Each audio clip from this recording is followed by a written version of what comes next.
और पुलिस को इसकी सच्चाई तक जाना होगा, क्योंकि सुशांत सिंह राजपूत इतना पॉजिटिव इंसान था, जो सपने देखता था, जो पेड़ लगाना चाहता था, जो बच्चों को नासा और इसरो भेजना चाहता था। ऐसा क्या हो गया कि उसका मन टूट गया और वो दुनिया छोड़ के चला गया? ये इतनी सिंपल बात नहीं है, इसकी सच्चाई मुंबई पुलिस को ढूंढनी पड़ेगी। सुशांत सिंह राजपूत और सूरज पंचोली का एक पार्टी में झगड़ा हो गया था, बुरा झगड़ा, जिसके बारे में सूरज पंचोली ने सलमान खान से बताया, क्योंकि सलमान खान सूरज पंचोली के गॉडफादर थे।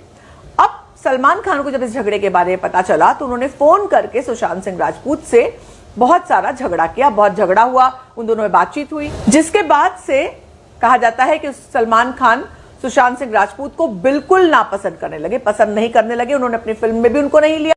सुशांत के ये शब्द, I am not in race to be number 1 because I have got no plans of living a rat's life, I am not obsessed with the future. जो इंसान इतना जीवट, इतना कर्मठ, इतना पॉजिटिव था, वो क्यों डिप्रेशन में चला गया? किन लोगों ने उसको डिप्रेशन में जाने के लिए मजबूर किया? किन वजहों से उसने आत्महत्या की?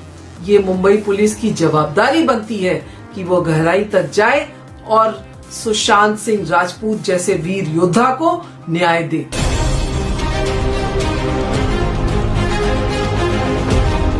सिर्फ बॉलीवुड ही नहीं बल्कि पूरा देश सदमे में है सुशांत सिंह राजपूत के सुसाइड से। सुसाइड नोट का ना होना इसको और भी रहस्यमय बना देता है। यह राज कैसे खुलेगा? सच्चाई सामने कैसे आएगी? कानून के हाथ मुजरिम तक पहुंचेंगे कि नहीं, या यह जिया खान और सुनंदा पुष्कर की सुसाइड की तरह एक पहेली बनकर रह जाएगा? सुसाइड का कानून। सुशांत सिंह राजपूत की एक अननेचुरल डेथ हुई है, जो पुलिस के भाषा में हम एक्सीडेंटल डेथ कहते हैं। जब भी पुलिस को पता चलता है कि कोई अननेचुरल डेथ जैसे कि सुसाइड या मर्डर हुआ है, तो police section 174 of the CrPC के तहत एक एक्सीडेंटल डेथ रिपोर्ट फाइल करती है। पुलिस तहकीकात करती है और ये जानने की कोशिश करती है कि जो एक्सीडेंटल मौत हुई है, क्या वो एक गुनाह है या नहीं।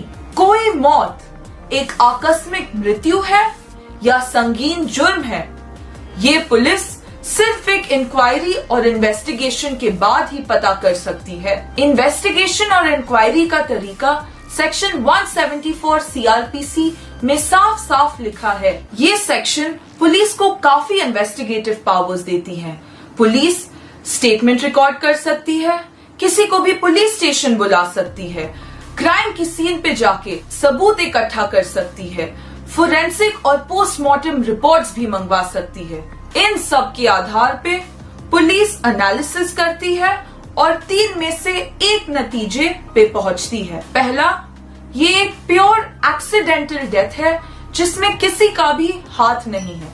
दूसरा, ये डेथ एक मर्डर है। या तीसरा, कि ये एक अबेटमेंट टू सुसाइड का केस है। इंडियन पीनल कोड का section 306 abetment to suicide explain करता है। इसका मतलब है कि अगर कोई भी व्यक्ति किसी को आत्महत्या करने के लिए मजबूर करता है या उकसाता है या इतना हैरेस करता है कि वो अपनी जान दे देता है, अगर इंक्वायरी के बाद पुलिस को पता चलता है कि जो एक्सीडेंटल डेथ थी वो एक मजबूरन आत्महत्या थी, तो पुलिस एक्सीडेंटल डेथ रिपोर्ट को एक FIR यानी कि फर्स्ट इंफॉर्मेशन रिपोर्ट में कन्वर्ट करती है धारा 306 IPC के तहत। आइए अब हम सुशांत सिंह राजपूत का केस कानून की परिभाषाओं में समझते हैं और देखते हैं कि क्या ये केस अबेटमेंट टू सुसाइड में बैठता है कि नहीं। 14 जून को अपने बांद्रा स्थित फ्लैट में सुशांत सिंह राजपूत ने फांसी लगा ली थी। पुलिस को सुसाइड की साइट पे डिप्रेशन की दवाइयां मिली हैं, लेकिन कोई सुसाइड नोट नहीं मिला, जो इसको रहस्यमय बना देता है। पुलिस ने अपनी रिपोर्ट में cause of death asphyxiation due to hanging लिखा है। सुशांत सिंह राजपूत के डॉक्टर का कहना है कि वो डिप्रेशन में थे और उनका 6 महीने से इलाज चल रहा था, लेकिन पिछले 1.5 महीने से उन्होंने दवा बंद कर दी थी क्योंकि वो बेटर फील कर रहे थे। अपने जीवन की आखिरी रात में सुशांत सिंह राजपूत ने 2 लोगों को फोन किया था, रिया चक्रवर्ती और महेश शेट्टी, लेकिन दोनों ने उनकी कॉल रिसीव नहीं करी किसी कारणवश। पुलिस को सुशांत सिंह राजपूत की 5 पर्सनल डायरियां भी मिली हैं।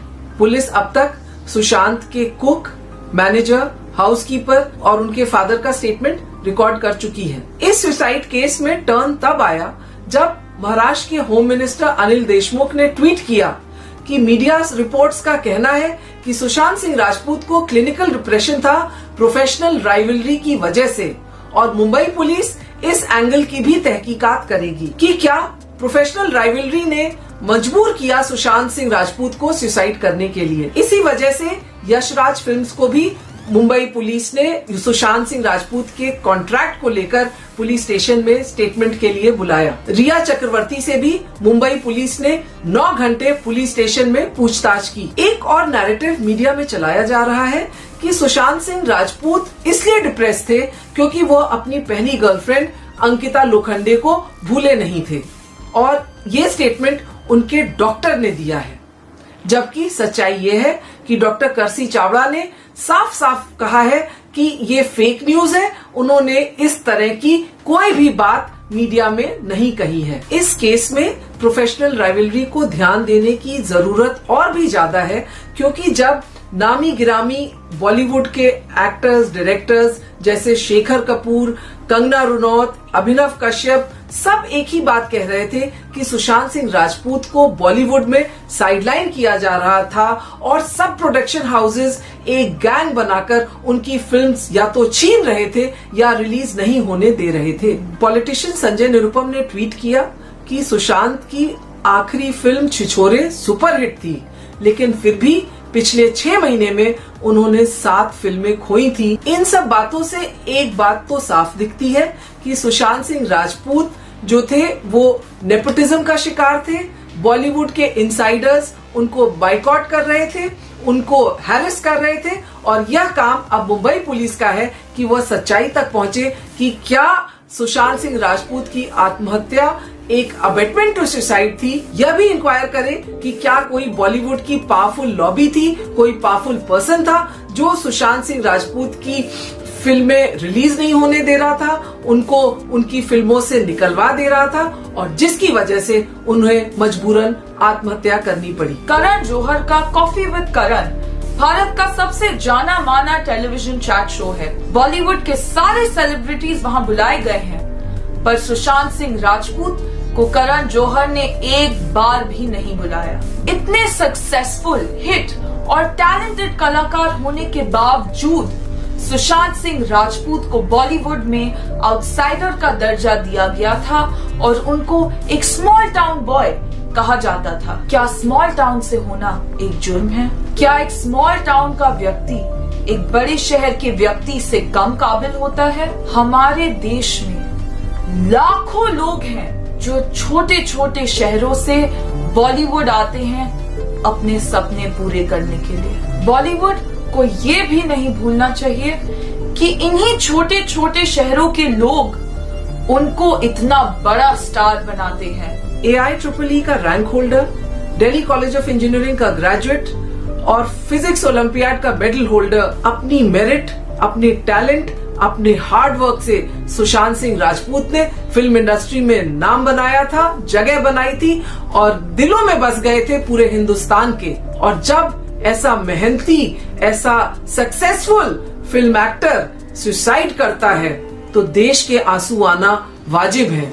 आज अगर लोगों में गुस्सा है, वो गुस्सा सही है और पुलिस को इसकी सच्चाई तक जाना होगा, क्योंकि सुशांत सिंह राजपूत इतना पॉजिटिव इंसान था, जो सपने देखता था, जो टेलीस्कोप से आसमान देखता था, तारे देखता था, जिसकी हैंड रिटन 50 ड्रीम्स की लिस्ट थी, जो पेड़ लगाना चाहता था, जो बच्चों को नासा और इसरो भेजना चाहता था। ऐसा क्या हो गया कि उसका मन टूट गया और वो दुनिया छोड़ के चला गया? ये इतनी सिंपल बात नहीं है, इसकी सच्चाई मुंबई पुलिस को ढूंढनी पड़ेगी। सुशांत राजपूत की बात करते हैं, आप बॉलीवुड की हिपोक्रेसी देख लीजिए। कोई 50,000 देता है, 1 लाख देता है, उसके लिए भी सबसे पहले उसे इंस्टाग्राम पोस्ट करने की जरूरत होती है, फिर फेसबुक पे पोस्ट करने की जरूरत होती है, फिर मीडिया में वो चीज़ आ जाती है, इतनी बड़ी मदद की, इतनी बड़ी मदद की, इतनी चीज़ें कवर होती हैं। सुशांत सिंह राजपूत जिसकी हम बात कर रहे हैं, उनके डाउन टू अर्थ होने का अंदाजा इस बात से लगा सकते हैं कि अभी केरला के चीफ मिनिस्टर ने कहा कि जब वहां पर बाढ़ आई थी तो वहां पर सुशांत सिंह राजपूत उनके पास गए, जाकर चुपचाप 1.25 करोड़ रुपए का एक चेक दिया और वापस आ गए। इसी तरह से एक दूसरे स्टेट में भी उन्होंने यही किया।